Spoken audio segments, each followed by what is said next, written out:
Hello, this is Yaakov Kronenberg from Jerusalem, and tonight another class in a series of classes on Cancer Ascendant, the moon in the different houses. Tonight we'll be doing the moon in Aquarius. And again, this is a difficult combination because, the moon is not connected to the ascendant. The moon is in Aquarius, right? The Cancer ascendant basically is a person that we've been saying all along, is a person who is connected to the home and the family, and that's the most important thing. But when you have your ruling planet connected with Aquarius, Aquarius wants to be a social life, wants to be with the friends. And as you know, it's the friends that destroy the family, right? You have kids, the kids meet friends, and then they go off with their friends, and pretty soon you don't have a family. And so the friends, right, and the parents, if the parents go off with their friends, then the kids get messed up, and that's another way of destroying the family. In other words, so their cause, what we always say is like an Aquarius causes the death of the home. The Cancer dies in Aquarius, right? Because the Cancer dies when everybody goes out with their friends night outs, and that's the end of the family. And so it's a difficult combination because it's quite hard to merge the two different energies. More on that. Besides, and again, the moon is going to fall in the 8th house, so it's going to be a premonitions of death and either a fear of death or an embracing of death. Today we're going to do a horoscope of somebody who was actually a stuntman, a daredevil, and he was born with this combination. First, let's look a little bit more at this ascendant. When you have a moon in the, so sometimes the moon will come in the 8th house, sometimes it'll come in the 7th house. When it comes in the, so like I said, when it comes in the 8th house, there's going to be this premonitions of death, things like that. Maybe an early death. Sometimes you don't like usually to have the ruler of the 8th the ruler of 1 in the 8th. Because it connects life with death. The 1st house is the house of life, and the 8th house is the house of death. So it means the person runs towards death when he has 1 in the 8th. And so you see it's that people like a lot of daredevil type people have it.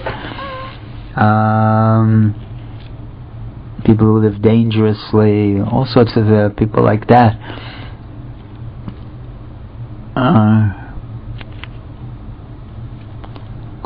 So it can be a difficult combination because again, the person doesn't know if they want to be at home or out in the public, out in the spotlight, out with their friends. So it's always going to be a desire to merge somehow to figure out a way to sort of express their Cancerian energy through their friends. Maybe they take care of they mother the woman, will be someone who like a woman with the Cancer will be someone who mothers her friends, brings them chicken soup when they're sick, and things like that is a possibility. Or a man will get emotionally involved with the problems of his friends and things like that.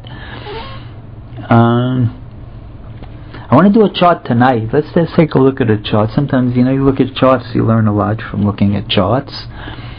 This is a guy who was a famous actor in the 70s, 60s and 70s. I don't really know him very well, but reading his biography, it's sort of fascinating, interesting man. His name was Steve McQueen.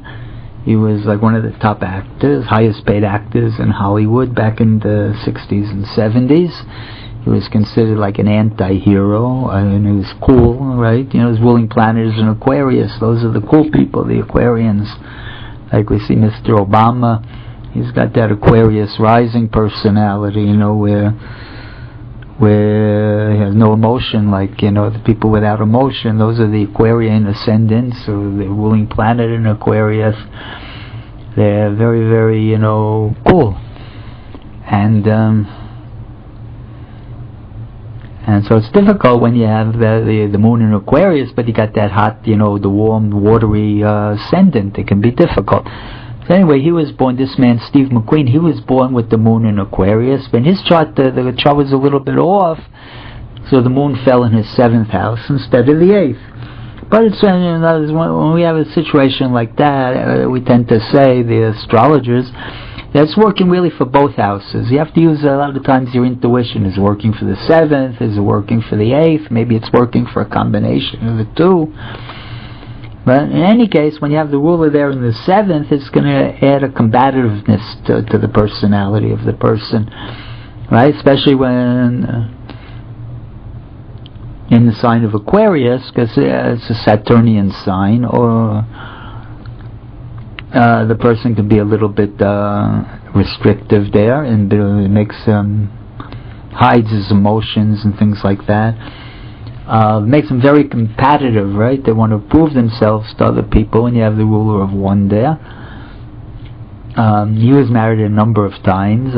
When you have the ruler of 1 in the 7th, there's a strong connection to marriage, right? The 7th house is marriage, so you get your you get your family and your home and your security is intricately connected with your marriage partner. So he had it there in the 7th. It led him to get married, and I think he was married about 3 times at least. And but there was no real, any difficult aspects? Not really. Surprising. He just living in Hollywood got him. You don't really see anything that, major thing that would cause him to get divorced and married a number of times. He came from a very, very difficult background. If you look at his chart, it's interesting. His mother was alcoholic, prostitute, right? You see there hints to that in his chart. When the ruler of the 4th, the mother, is in dishonor in Aries in this 10th house, and it's almost exactly connected with Uranus, right? So when you have the moon, when you have Venus Uranus, the ruler of his Libra is in the 4th, and the ruler of Libra is Venus, and Venus in his chart is connected, is in dishonor in Aries, and it's conjunct to Uranus. So when you have Venus and Uranus connected, there's always a tendency towards promiscuity, and all the more so when Venus is in a Martian sign. Very, very difficult combination. So you see that was somehow connected with his mother. And his father, on the other hand, was a stunt pilot, a daredevil, worked in circuses, things like that. And you see also, though, he had the sun in Aries exalted in his 10th house, also the Mr. McQueen, and that, I think, he started a very difficult life, but then he sort of, to a degree, straightened out. One of the reasons, I guess, was because of that sun there, which sort of picked him up, made him try to make a life for himself. But he had a very hard time in his early life. You look at his chart, you'll see that. And again, he was, the moon in the 7th, working for the 8th. He was known as he liked to drive racing cars, and he did a lot of his own stunt driving and performed stunts instead of the stunt man. He was like a daredevil, and he was very combative.